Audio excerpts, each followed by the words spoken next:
Hey guys, Sean here and welcome to the F1 Word. Now last Tuesday I was fortunate enough to be invited to Frontier headquarters to get some hands-on time with the new F1 Manager 2022 game which is out later this summer. And so I wanted to share some of the details from the day with you all. I'm just going to go over some info, talk about the game and go over some of my thoughts on the game so far with some gameplay footage in the background. And I should say that footage I'm showing is provided by Frontier. It wasn't captured by me, but it is exactly the same team, track, upgrades, etc. that we played with last week. And of course, just to be clear, everything you're seeing here is still a work in progress and is not representative of the final game. And obviously, thank you so much to everyone at Frontier and everyone involved for inviting me to the event and for a great day. It was fantastic. It was my first time doing anything at a gaming studio, so it was so much fun. So thank you again.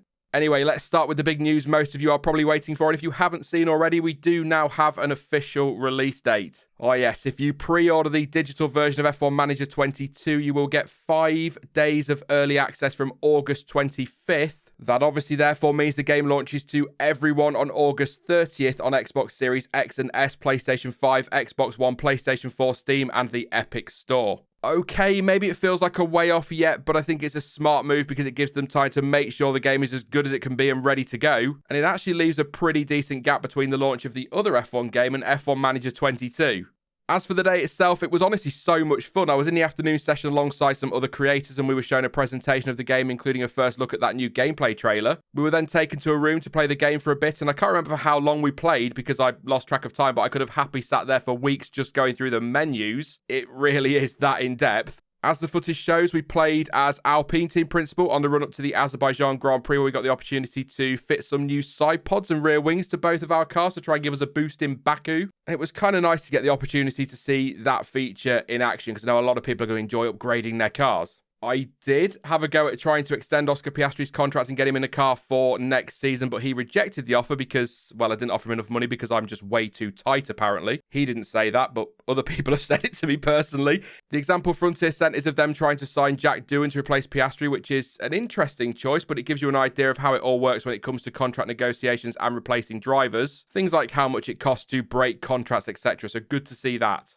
Once we spent some time in the menus, we were asked to simulate practice and qualifying just so we could get to the race. And wow, is there some micromanagement involved on race day. You obviously get the opportunity to customize strategy and change setup, or at least the things you can change pre-race because of part firme and all that. And to be honest, setting your strategy is pretty much what you'd expect, with the chance to change tyres and manage starting fuel loads, etc. The screen does also give you some information on how confident the drivers are with the car setup, but I didn't dive too much into that because I just wanted to get into the race and see how it all looked. The whole race day experience was so much more than I ever expected for an F1 Manager game, and the graphics are so much better than I imagined they ever would be. We get a full broadcast-style intro with commentary from David Croft and Karun Chandok. We can watch the race from a number of camera angles, including onboards of both your drivers and any driver in the race. And you can also check out replays of any major incidents that happen during the race. And even a screen you are sent to when you speed up time looks slick as well. And on the note of speeding up time, if you do only speed it up to ×2, you still get to watch the race with the cars going round at, well, I mean, ×2 speed. And you only get thrown to the track map view for speeds faster than that, like ×4, ×8, etc., which is really cool. Being able to still watch the race and in ×2 speed means you can get through the Grand Prix a bit quicker and still enjoy all the race day presentation.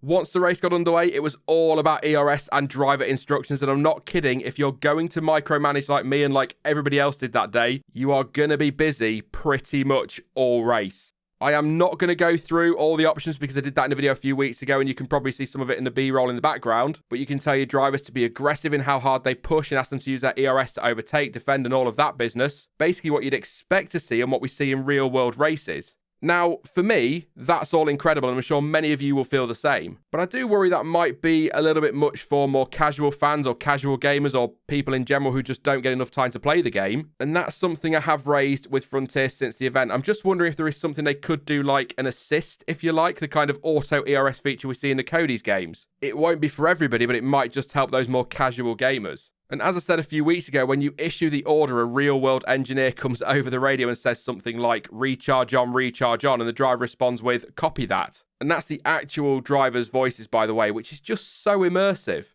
I am hoping that gets a few more lines though, because we got a lot of copy that, and it did start to get a little bit repetitive. But remember, as I said earlier, this is all work in progress and there's still plenty of time for things to be added or tweaked. In terms of strategy, I really wanted to push things as far as I possibly could. So, genius move. I started Esteban Ocon on the hard tyres and told him to push basically from the start of the race. I left him pushing until his tyres had reached somewhere, I think it was around 15%. And shock horror, he binned it, smashed it into the wall at the entry of the castle section, and his car blocked the track. Which means I can confirm a couple of things. Firstly, that is a dreadful strategy. Do not try it. But secondly, and more importantly, red flags are in the game. I mean, given that it's a management title, that's probably not a huge shock, but I thought I'd give it a mention. And when the flag comes out, the game takes you to the pit lane where you can make changes to your cars, or in my case, car, like swapping tyres, etc. before the restart. It is so good to see that feature in the game, especially when you consider how often we see red flags in F1 these days.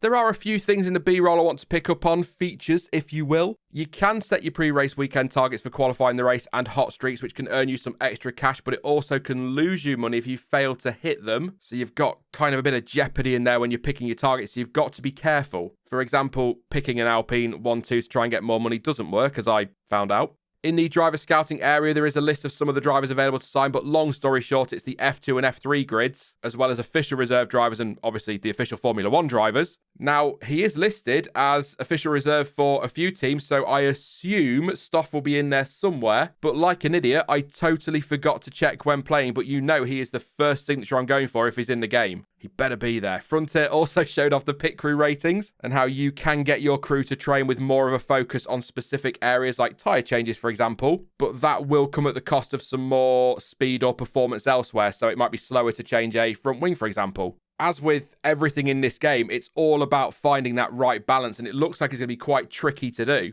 And the devs did make a point of pointing out that even though you can play this game for infinite seasons, in theory, you should never be able to get to a position where everything is absolutely bloody perfect and you dominate F1 for 15 years. I'm sure some of you will be much more clever than I am and will probably find a way around it. But again, in theory, you shouldn't be able to. Like I say, it's all about finding that perfect balance. There will always be a trade-off somewhere. And you can also see a little bit there on board confidence. You've got to keep them happy by hitting their targets in areas including race performance, finances, and of course, championship position.